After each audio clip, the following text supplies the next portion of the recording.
I got into wrestling, believe it or not, thanks to my older sister. But surprisingly, I was more into it than I thought I was. Back in the mid '80s, basically the mid '80s, right smack dab in the middle, you had Hulk Hogan's Rockin' Wrestling on CBS Saturday mornings. So that was like my first exposure to it. And then of course you had ESPN always airing the AWA. So I would watch that on occasions. So I kind of had an idea of what it was, and I would watch it. But it wasn't until we got into the late '80s, early '90s that I really started to get more exposed to it, and it was around Survivor Series of I think it was '90 or something like that I really started to get into wrestling more so because here you had this unique event which I consider one of my personal favorites. You had this unique event to where you had all these superstars, all these wrestlers, all on one pay-per-view in several different multi-man tag team matches. And what really drew me to the 1991 was the fact that they had what was known as the grand finale. So that was a unique selling point for me. And ever since then, I've been a fan. I'd always try to keep tabs with WWE or F at the time, as well as WCW. When it was still associated with NWA, I kept tabs on that as well. I would watch it. So I pretty much knew, like, when I heard Ric Flair was showing up, and I heard the Steiner brothers were showing up, I'd say to myself, as a young preteen, if you will, that, oh, those guys are from the NWA, look, from WCW. I know those guys. They're coming up here now. That's cool. Or they're in WWF now. That's cool. So I knew who they were. I just, had no idea that they were showing up there. And then, we got like Scott Hall when he came up as Razor Ramon. I'm like, that's the Diamond Stud. Or when, Kevin Nash came up as Diesel, I'm like, that's Vinny Vegas. Because that's how I first saw them. So I pretty much, again, I knew who they were. I just had no idea they were now part of WWF at that time and juncture.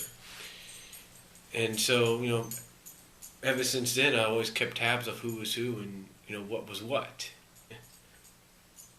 I do remember one thing about WWF is that I kind of was away from WWF for a while because what happens when I moved back to Kansas, the only show that we ever got to, only wrestling program I ever saw was WCW. Because USA Network, for some odd reason, the cable network out there never got them. Never got USA, I should say. So we ended up watching WCW, if you will. We ended up watching WCW. Or I ended up watching it most of the time. I would watch Worldwide, Primetime, Worldwide, Main Event, you name it, and especially Thunder and Nitro, I'd definitely be watching them. The only time I got back into WWF is by occasionally kind of keeping up with the syndication or what was going on. And I guess it was good for me not to watch WWF at the time because apparently they were going down a decline, if you will. And it wasn't until the late 90s that everybody knows that that I started really getting back into it. I mean, like I said, I kept tabs with WWF, but it wasn't until the 90s when SmackDown was shown that I started getting back into it and really started to enjoy it and have fun with it. So it was great. It was great. And I've always been a fan. That's all. And technically I've always have been a fan.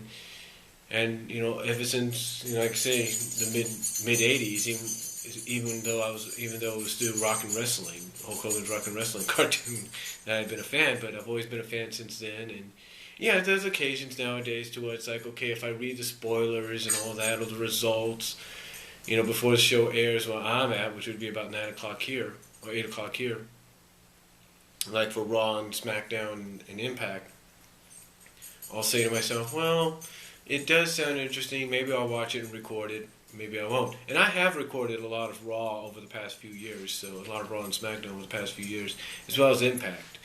So I always keep tabs on them. So, and it was also through WWE and WCW I got into ECW, Ring of Honor, companies like that, CZW.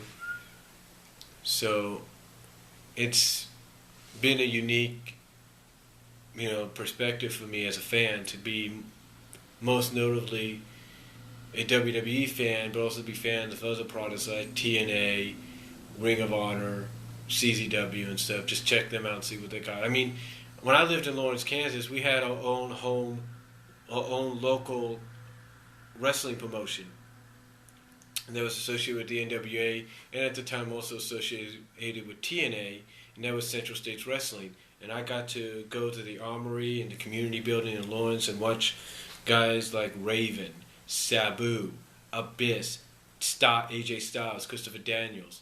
I even met Evan Bourne when he was still known as Matt Sydal. So it was a very unique thing. I even met Sanjay Dutt. I met Delirious. I mean, these guys were just... I met Daisy Hayes, if you will. So these were all pretty cool. It was all pretty good to see these, meet them, take pictures with them, watch them. It was really a unique perspective for me. And kind of allowed me to get a respect for the independent side of wrestling, the independent circuit, if you will. But yeah, I got into wrestling again to basically, surprisingly, through Hulk Hogan's Rock and Wrestling cartoon. That's how it was, and I've been a fan ever since.